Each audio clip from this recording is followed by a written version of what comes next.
ఏం సందేహం లేదు ఆ కందేటి సిగ్గే ఈ తొందరలు ఇచ్చింది.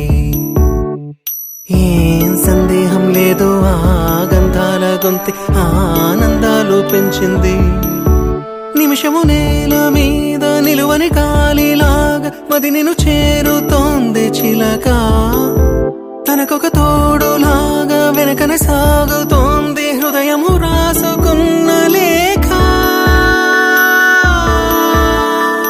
ఏం సందేహం లేదు ఆ అందాల నవ్వే ఈ సందళ్ళు తెచ్చింది. ఏం సందేహం లేదు ఆ కందేటి సిగ్గే ఈ తొందరలు ఇచ్చింది.